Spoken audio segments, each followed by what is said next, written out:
എല്ലാവർക്കും യേശുക്രിസ്തുവിൻ്റെ നാമത്തിൽ സ്നേഹപൂർവ്വം സ്വാഗതം. ബൈബിളിലൂടെ ഒരു യാത്ര എന്ന പരമ്പരയുടെ 5-ാമത്തെ എപ്പിസോഡിലേക്ക് നാം കടക്കുകയാണ്. കഴിഞ്ഞ എപ്പിസോഡിൽ നാം ഏദൻ തോട്ടത്തിലേക്ക് യാത്ര ചെയ്തു. ദൈവം മനുഷ്യനെ സൃഷ്ടിച്ചു, അവന് മനോഹരമായ ഒരു വാസസ്ഥലം നൽകി, അവനോട് സംസാരിച്ചു, അവനെ സ്നേഹിച്ചു. മനുഷ്യന് ആവശ്യമായതെല്ലാം ദൈവം ഒരുക്കിയിരുന്നു.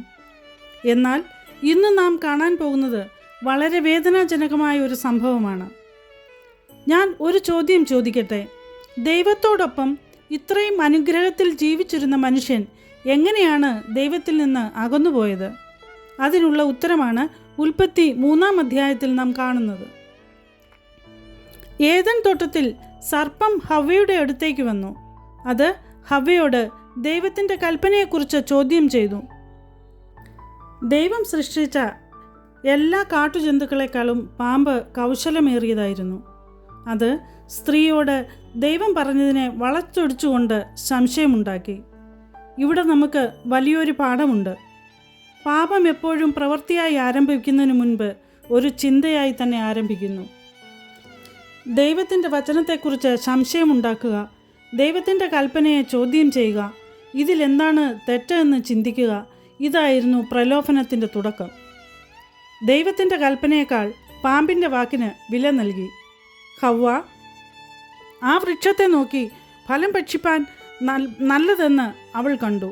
അവൾക്കത് ആകർഷകമായി തോന്നി. അവൾ ഫലമെടുത്ത് ഭക്ഷിച്ചു. പിന്നീട് ആദാമിന് കൊടുത്തു, അവനും ഭക്ഷിച്ചു. അവിടെ മനുഷ്യൻ്റെ വീഴ്ച സംഭവിച്ചു. അത് വെറും ഒരു ഫലം ഭക്ഷിച്ച സംഭവമല്ല, അത് ദൈവത്തിൻ്റെ വാക്കിനേക്കാൾ സ്വന്തം ആഗ്രഹത്തെ തിരഞ്ഞെടുക്കുകയായിരുന്നു. ഫലം ഭക്ഷിച്ചതിന് ശേഷം അവരുടെ കണ്ണുകൾ തുറന്നു. ഞങ്ങൾ നഗ്നരെന്ന് അവർ മനസ്സിലാക്കി. അവർക്ക് ലജ്ജ തോന്നി, ഭയം തോന്നി. ദൈവത്തിൽ നിന്ന് ഒളിക്കാൻ അവർ ശ്രമിച്ചു.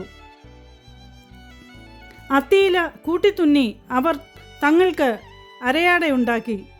ഇവിടെ വലിയൊരു മാറ്റം സംഭവിച്ചു. പാപത്തിന് മുൻപ് മനുഷ്യൻ ദൈവത്തോടൊപ്പം നടക്കുകയായിരുന്നു. പാപത്തിനു ശേഷം മനുഷ്യൻ ദൈവത്തിൽ നിന്ന് ഒളിക്കാൻ തുടങ്ങി. പാപം മനുഷ്യനെ ദൈവത്തിൽ നിന്ന് അകറ്റുന്നു. യഹോവയായ ദൈവം തോട്ടത്തിൽ നടക്കുന്ന ഒച്ച അവർ കേട്ടു. മനുഷ്യനും ഭാര്യയും യഹോവയായ ദൈവം തങ്ങളെ കാണാതിരിപ്പാൻ തോട്ടത്തിലെ വൃക്ഷങ്ങളുടെ ഇടയിൽ ഒളിച്ചു. യഹോവയായ ദൈവം തോട്ടത്തിൽ വന്ന് ആദാമിനെ വിളിച്ചു. നീ എവിടെയാണ് എന്ന് ചോദിച്ചു. ആ ചോദ്യം വളരെ ആഴമുള്ളതാണ്. ദൈവത്തിന് ആദാം എവിടെയാണെന്ന് തീർച്ചയായും അറിയാമായിരുന്നു. എന്നാൽ ദൈവം ചോദിച്ചത് ഭൂമിശാസ്ത്രപരമായ ഒരു ചോദ്യമായിരുന്നില്ല. അത് ഹൃദയത്തോടുള്ള ചോദ്യമായിരുന്നു. ആദാമേ, നീ എന്നിൽ നിന്ന് എവിടെയാണ് അകന്നത്? ഇന്നും ദൈവം നമ്മോടും അതേ ചോദ്യം ചോദിക്കുന്നുണ്ടാകാം. നീ എവിടെയാണ്? ദൈവത്തിൽ നിന്നകന്നോ? പ്രാർത്ഥനയിൽ നിന്നകന്നോ? വചനത്തിൽ നിന്നകന്നോ? അനുസരണത്തിൽ നിന്നകന്നോ? ആദാമും ഹവ്വയും തങ്ങളുടെ തെറ്റ് സമ്മതിക്കുന്നതിന് പകരം പരസ്പരം കുറ്റപ്പെടുത്തുവാൻ തുടങ്ങി. ആദാം ഹവ്വയെ കുറ്റപ്പെടുത്തി, ഹവ്വ സർപ്പത്തെ കുറ്റപ്പെടുത്തി. ഇവിടെയും മനുഷ്യൻ്റെ സ്വഭാവത്തെക്കുറിച്ചുള്ള ഒരു വലിയ സത്യം നാം കാണുന്നു. പാപം നമ്മെ ദൈവത്തിൽ നിന്ന് മാത്രമല്ല പരസ്പരവും അകറ്റുന്നു. എന്നാൽ ഇത് ഇവിടെ അവസാനിക്കുന്നില്ല. മനുഷ്യൻ വീണു. മനുഷ്യൻ ദൈവത്തെ അനുസരിച്ചില്ല. എന്നിട്ടും ദൈവം മനുഷ്യനെ ഉപേക്ഷിച്ചില്ല. ഉൽപ്പത്തി 3:15 ദൈവം ഒരു രക്ഷയുടെ വാഗ്ദാനം നൽകുന്നു. പാമ്പിനോട് യഹോവയായ ദൈവം ഇപ്രകാരം കൽപ്പിച്ചു: എല്ലാ കന്നുകാലികളിലും കാട്ടുമൃഗങ്ങളിലും വെച്ച് നീ ശപിക്കപ്പെട്ടവൻ. നീ ഉരസുകൊണ്ട് ഗമിച്ച് നിന്റെ ആയുഷ്കാലമൊക്കെയും പൊടി തിന്നും. സ്ത്രീക്കും നിന്റെ സന്തതിക്കും അവളുടെ സന്തതിക്കും തമ്മിൽ ശത്രുതയുണ്ടാകും. അവൻ നിന്റെ തല തകർക്കും, നീ അവൻ്റെ കുതികാൽ തകർക്കും. സ്ത്രീയോട് കൽപ്പിച്ചത്: ഞാൻ നിനക്ക് കഷ്ടവും ഗർഭധാരണവും ഏറ്റവും വർദ്ധിപ്പിക്കും. നീ വേദനയോടുകൂടെ മക്കളെ പ്രസവിക്കും. നിന്റെ ആഗ്രഹം നിന്റെ ഭർത്താവിനോടായിരിക്കും, അവൻ നിന്നെ ഭരിക്കും. മനുഷ്യനോട് കൽപ്പിച്ചതോ: നിന്റെ നിമിത്തം ഭൂമി ശപിക്കപ്പെട്ടിരിക്കുന്നു. നിന്റെ ആയുഷ്കാലമൊക്കെയും നീ കഷ്ടതയോടെ അതിൽ നിന്ന് അഹോവൃത്തി കഴിക്കും. മുള്ളും പറക്കാരയും നിനക്ക് അതിൽ നിന്ന് മുളയ്ക്കും. വയലിലെ സസ്യം നിനക്ക് ആഹാരമാകും. നിലത്തുനിന്ന് നിന്നെ എടുത്തിരിക്കുന്നു, അതിൽ തിരികെ ചേരുവോളം മുഖത്തെ വിയർപ്പോടെ നീ ഉപജീവനം കഴിക്കും. നീ പൊടിയാകുന്നു, പൊടിയിൽ തന്നെ തിരികെ ചേരും. മനുഷ്യൻ തൻ്റെ ഭാര്യയ്ക്ക് ഹവ്വ എന്ന് പേരിട്ടു. അവൾ ജീവനുള്ളവയ്ക്കെല്ലാം മാതാവായി. യഹോവയായ ദൈവം ആദാമിനും ഹവ്വയ്ക്കും തോൽ കൊണ്ട് ഉടുപ്പുണ്ടാക്കി അവരെ ഉടുപ്പിച്ചു. ഇതാണ് ഈ അധ്യായത്തിലെ ഏറ്റവും മനോഹരമായ ഭാഗം. എന്നാൽ ഇത് ഇവിടെ അവസാനിക്കുന്നില്ല. മനുഷ്യൻ ദൈവത്തെ അനുസരിച്ചില്ല, എന്നിട്ടും ദൈവം മനുഷ്യനെ ഉപേക്ഷിച്ചില്ല.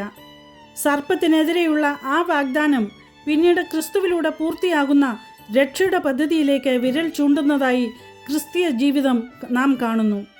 അതുകൊണ്ട് ഉൽപ്പത്തി 3-ാം അധ്യായത്തിൽ മനുഷ്യൻ വീണതു മാത്രമല്ല, ദൈവം മനുഷ്യൻ്റെ വീണ്ടെടുപ്പ് കൂടി തുടങ്ങിയിരിക്കുന്നതായി കാണിക്കുന്നു. ആദാമിലൂടെ പാപം ലോകത്തിൽ കടന്നു വന്നു. എന്നാൽ പുതിയ നിയമത്തിൽ ക്രിസ്തുവിനെ അവസാന ആദാം എന്നുകൂടെ കാണിക്കുന്നു. ആദാം അനുസരണക്കേടിലൂടെ വീണെടുത്ത് ക്രിസ്തു പൂർണ്ണമായ അനുസരണത്തിലൂടെ രക്ഷയുടെ വഴി തുറന്നു.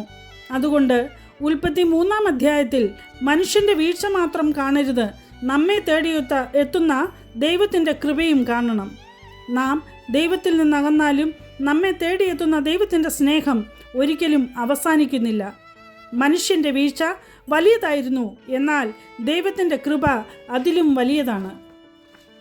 നീ എവിടെയാണ് എന്ന് ആദാമിനോട് ചോദിച്ച ചോദ്യം ഇപ്പോഴും നമ്മുടെ ഹൃദയത്തിൽ മുഴങ്ങുന്നു. അടുത്ത എപ്പിസോഡിൽ നാം 4-ാം അധ്യായത്തിലേക്ക് കടക്കും. കയീനും ഹാബേലും അസൂയ എങ്ങനെ ഒരു ഹൃദയത്തെ മാറ്റുന്നു, ഒരു സഹോദരൻ്റെ രക്തം നിലവിളിച്ച ആ ദുഃഖകരമായ സംഭവം, ഇതെല്ലാം നമുക്ക് അടുത്ത യാത്രയിൽ കാണാം. അതുവരെ ദൈവം നിങ്ങളെ അനുഗ്രഹിക്കട്ടെ. ഇതുവരെ എന്നെ ശ്രവിച്ചുകൊണ്ടിരുന്ന നിങ്ങൾക്കേവർക്കും ഹൃദയം നിറഞ്ഞ നന്ദി അറിയിച്ചുകൊള്ളുന്നു.